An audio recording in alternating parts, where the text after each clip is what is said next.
So we have here some NCAA men's basketball football. We have here a couple of games going on here in the first quarter. We have 3 here. We have North Carolina Central down at home against Morgan State. Morgan State 11-12, 4-4 in MEAC, while North Carolina Central is 6-17, 3-5 in MEAC play. They are Morgan State's lead 13-11 over North Carolina Central, 3-12 in the first, with 1:31 in the first. 4-18 Delaware State take on 8-0 Norfolk State, 21-4, 8-0 in MEAC play. They are 13-0 with 1 minute to go. And then South Carolina State is 2-22. 1-7 in the MEAC. They're at home against 15-9, 6-2 in the MEAC. Coppin State. They're up 10-8 with 1 minute 16 to go. Then Maryland Eastern Shore and Howard are playing out men's. The men played first. Now it's the women's team at 5:30 Eastern. And at 6 Eastern on ESPN, we have number 11 Duke and number 1 Notre Dame. That is the women's feature. Big Monday. Usually it's on ESPN 2. But they're opting to show this one on ESPN instead of, which usually they show men's basketball on ESPN and then women's game on ESPN 2. But they're opting to show this on ESPN over. They have a President's Day show, so they're airing other sports and given like most of the studio shows, like they offer shorter shows. And they have number 11 Duke, and they have this one on ESPN instead of a golf league. They're having Tiger Woods, a golf league TGL. Like tomorrow's golf league, like the golf league, like TGL. It's like a simulator golf league, or like they golf on the simulator. And then they actually chip and putt on like a real green that changes based on like the technology. It changes based on like what the simulator is doing. So it's kind of, I don't know, it's interesting, but it's like, I don't know. But they're having 2 matches on ESPN. Then the third match is on ESPN 2, so they're Duke Notre Dame on ESPN, which definitely will draw more viewers, definitely is more, you know what I mean, in the golf league. And then we have, which is kind of like a made, which Tiger Woods golf league is kind of like a made for TV golf league. Let's see, people who, golf, shorter golf game. It's like a team based. It's kind of different, but anyways, whatever. Anyways, we have Michigan 8 and 18-7, 9-5 Big Ten play against 19-6, 9-5 Big Ten ranked number 21st and Big Ten record 6 Eastern. Eastern SEC record Texas at number 18 Alabama, and in the SEC featured game, the SEC Texas is 8-10-13-3 in the SEC. Alabama is 25-7-4 in the SEC, and then we have the second of the doubleheader and the Big Ten Network tonight.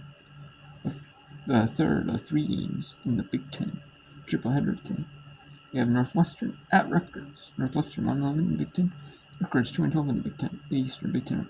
We had 3 on Big Ten Network yesterday.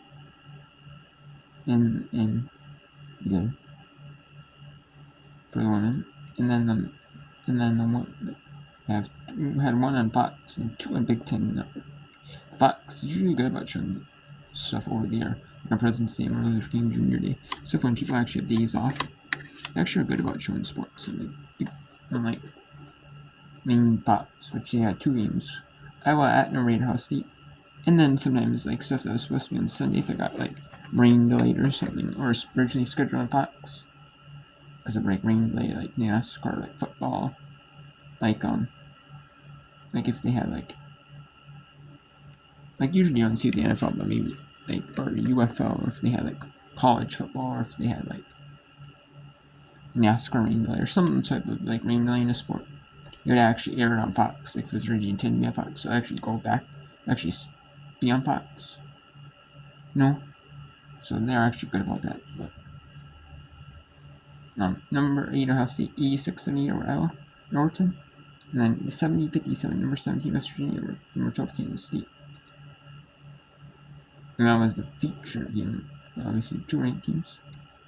And now West Virginia is not first in the Big 12. They are Utah is playing tomorrow against Oklahoma State tomorrow, so it's going to be a tough game.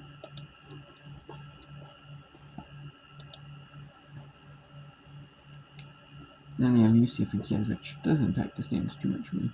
And who makes the Big 12 tournament if not every team makes it. Especially that'd be about it. We have Oklahoma and Utah State. But still, West Virginia could be tied for. They lost to Oklahoma State with 7, then won by 17. So they have to take the split. But West Virginia should get at least like the margin in those two games, only by 10 in that margin. The last person won by 17, so you got to plus 10. But still, they're a game and a half back. 2 back in the last column. Now they're 5th, so they might be vying for the top 4. And they could get it if Oklahoma State beats Utah. So, but there's the Big 12 is pretty tough though. And you're seeing that there. Well. Oops.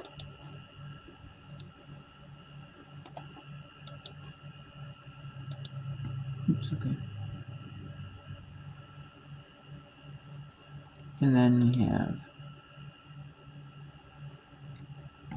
so Maryland, Shore, and Howard got tentatively scheduled with 5:55 Eastern and about 6 Eastern. A little bit before 6 Eastern, 5:55 Eastern. I think you see right there, 4:55. That's because of my time central. The men played a little bit later of a game. So, and then, but we'll go to these 2 games here on the whip around here. Morgan State 15-13 over North Carolina Central at the other one. Norfolk beating Delaware State 15-13 with 8:52 in the first half and 8:32 in the second quarter. South Carolina State 10-8 over Coppin State. So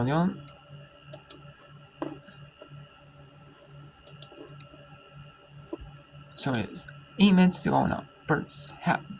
Norfolk leading the 28 minutes. 18, 16 now. As updated. But still, it's not. After the first quarter, being 15-13.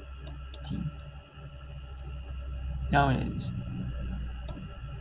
18-16 here. 3 all in the second quarter, so. And 2 all in the Coppin State, South Carolina State, so. They're cool, at least both cool off a little bit in this for second quarter. Distance. And another near steal. But this does favor North Delaware State, though. Delaware does want to make it a little bit grinded out type of game. Again, it's Norfolk. Delaware State is. Against Norfolk State, they do. And if they can grind out, make it like a slow-paced, low-scoring game, I think Delaware State has a chance. Norfolk, however, it likes to play faster pace. Obviously, they can score a lot of points, and and they're trying to, try to do their own style of play, but Delaware State's really making Norfolk State kind of a slow paced, and stuff like that. And they can't. You just gotta play your own game,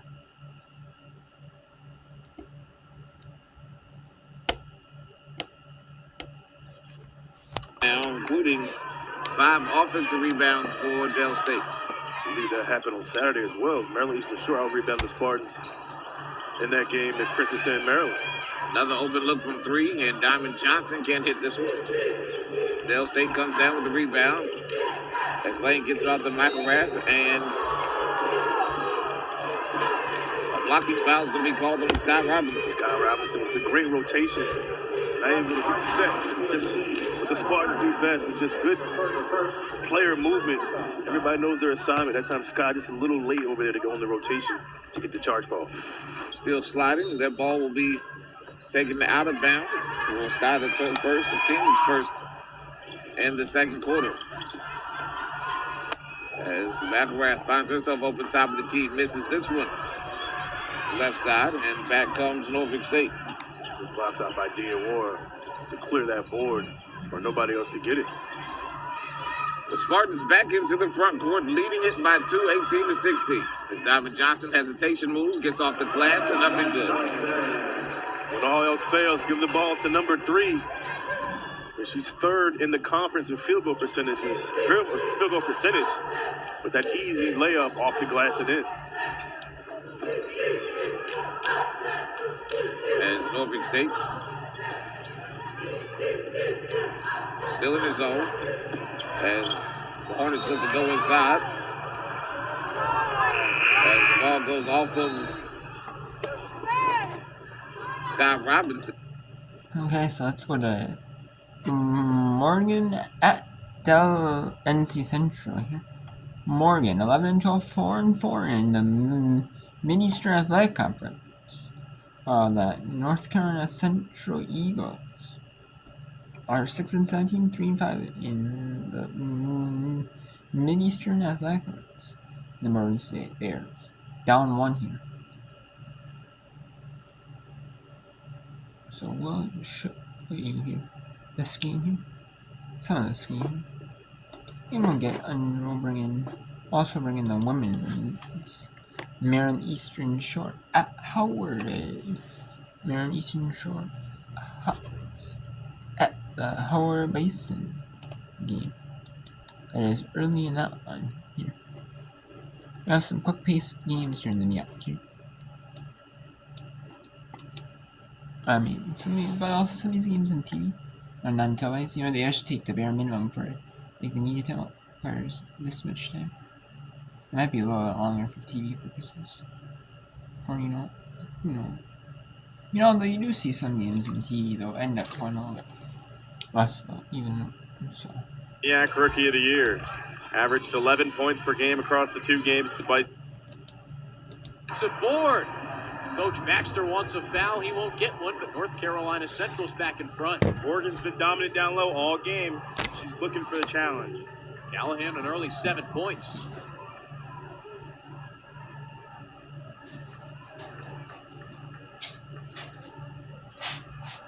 Jones caught in the corner.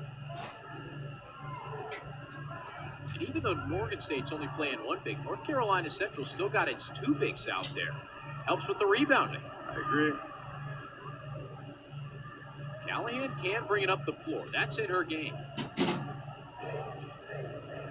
Bryant wants a screen. Tiggett sets it for her.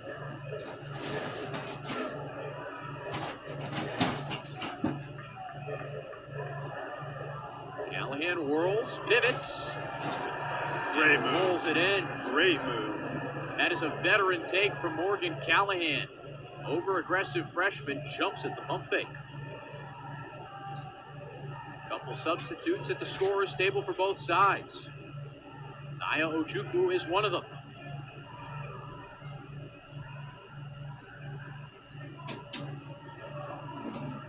Gabrielle Johnson inside. Butler. Travel. Here come changes in mass. Ojukwu in. Maya Woodson in.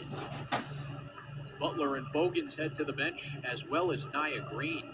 Seems like Morgan just subbed in their speed package almost. Full-on formation change.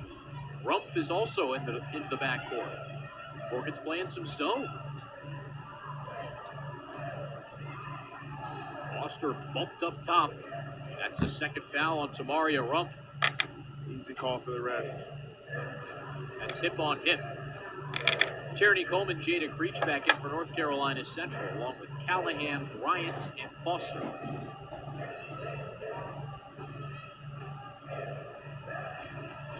Coach Baxter calls for the team to spread out. Bryant beats the entire Morgan defense, then commits an offensive foul.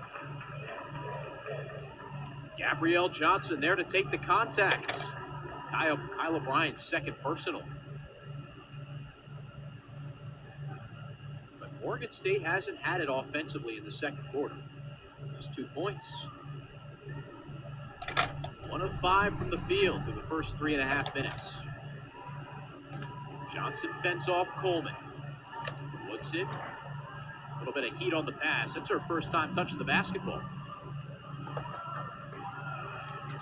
Jones cross court. Johnson's got to create with 6 to shoot. The step through. Short. Another aggressive rebound from Morgan. Ripped it away from Jones. Laser pass to Bryant. Bingo! 3 for the birthday girl. Central settling in downtown. 6-point lead. Pretty easy to get that confidence flowing once your best shooter hits one. So we have here Howard. No, let's go to Howard. They're up 6-5 over Maryland Eastern Shore with 6:34 left in quarter number 1. 3 fouls, so 2 more, and the Bison are shooting 2 on any foul.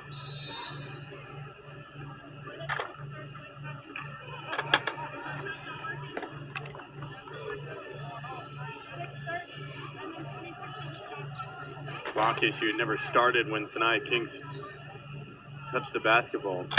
Yeah, briefly, highlight Sanaya King and her ability offensively, what she's been able to do. Eclipsed 100 assists a couple of games ago. Second in assists in the whole country out of the freshmen behind Liv McGill of Florida. 9-time MEAC Rookie of the Week. Misses the triple right in front of us. She was named to it this afternoon for last week. Drive Haynes. Oh, tough bucket for Zamara Haynes.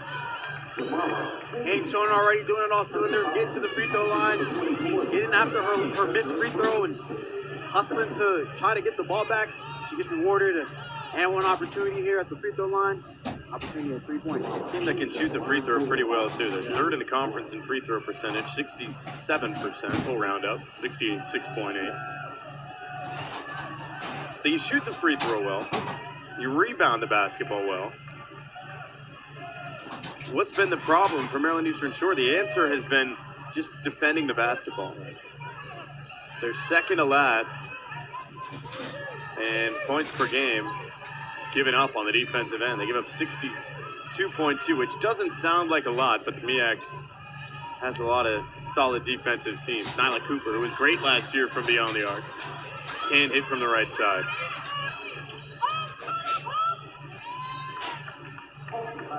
Of course, it's led to the doldrums as of late for Maryland Eastern Shore, but another clock issue here. But again, still have 3 wins in what is a tough conference.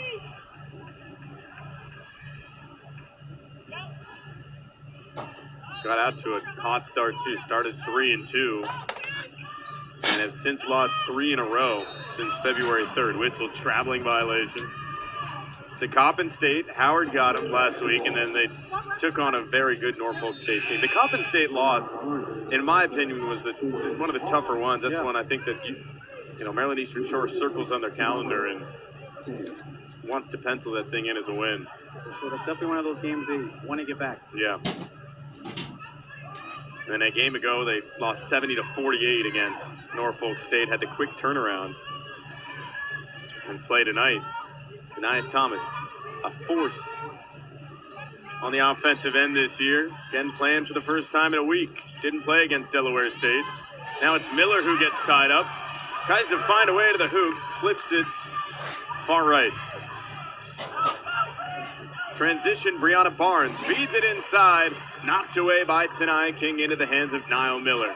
Now King crosses, deals, turns it over.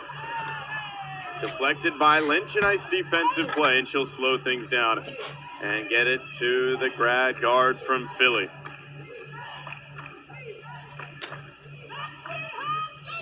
Brianna Barnes. Oh, that kind of turnover can't happen, just a nonchalant walk with it on the handoff.